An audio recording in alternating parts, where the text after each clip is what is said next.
Assalamu alaikum friends.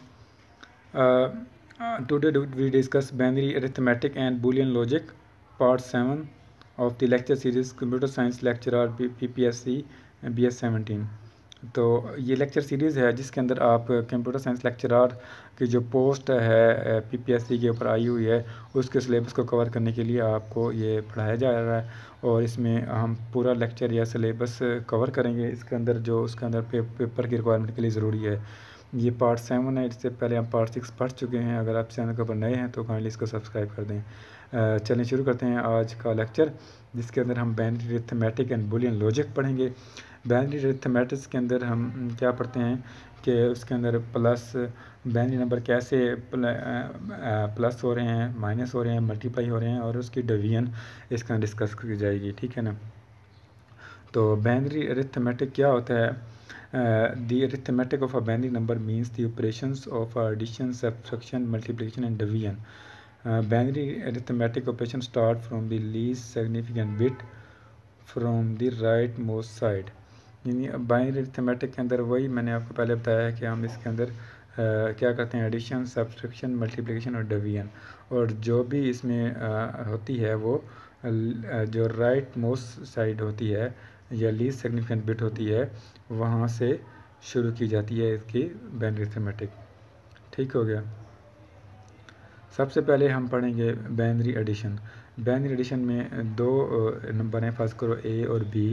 ए और B अगर दो नंबर होते हैं उसके 4 पॉसिबल केसेस होते हैं। इसको अगर जमा करेंगे उसको 4 पॉसिबल केसेस, यानी पहला अगर केस है 0 + 0, 0 + 0 क्या होंगे? 0 होंगे, कैरी भी 0 होगा।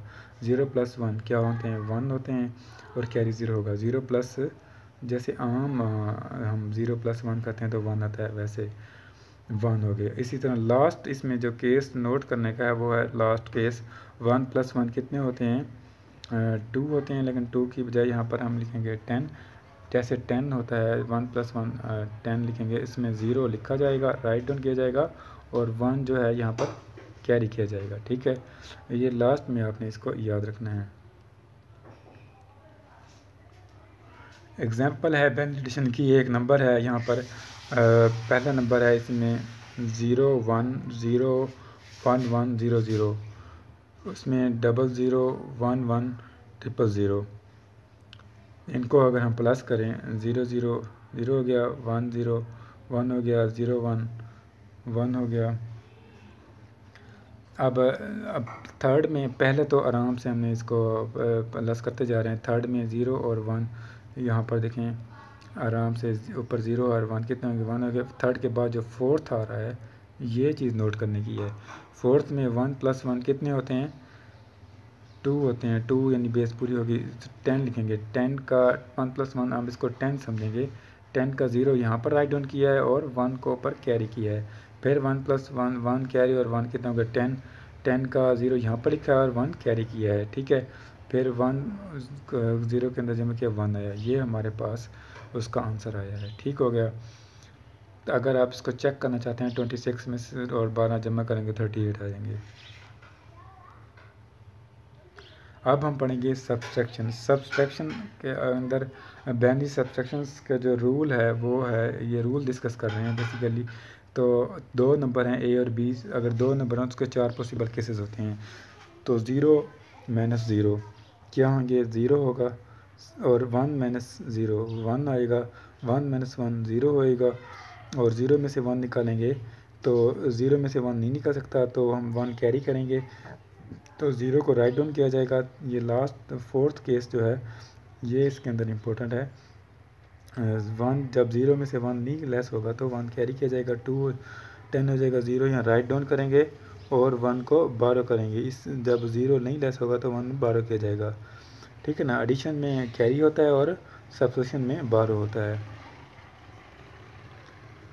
ये एग्जांपल है इसकी बाइनरी सब्सट्रैक्शन की। एक नंबर है हमारे पास 0 0 1 0 1 0 और दूसरा नंबर है हमारे पास 0 0 0 1 1 0 0।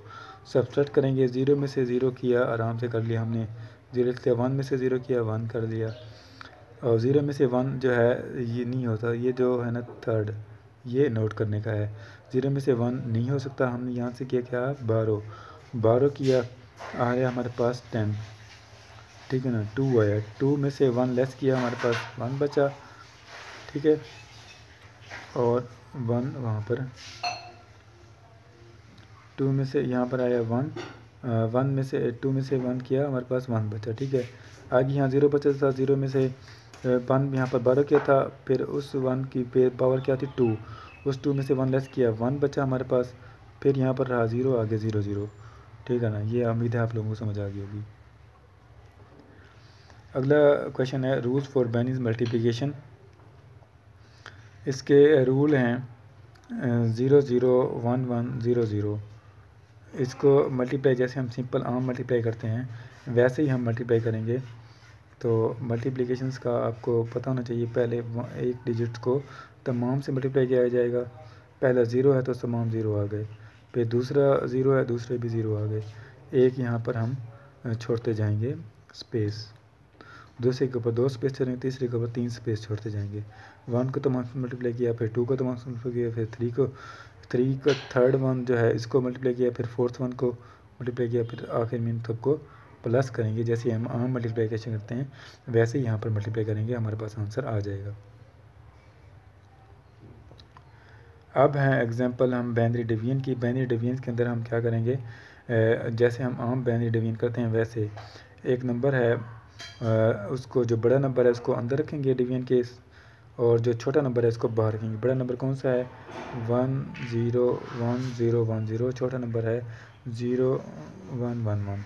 ये 3 नंबर हैं बेसिकली। पहले हम देखेंगे कि किसके ऊपर ये पूरा आता है, यानी उसको लिख दिया यहाँ पर, उसके बाद माइनस किया, 0 में से 0 किया 0, 1 में से 1 किया 0। अब इस 0 में से ये 1 नहीं हो सकता, 12 किया, 2 में से 1 किया तो हमारे पास क्या बचा 1, ठीक हो गया।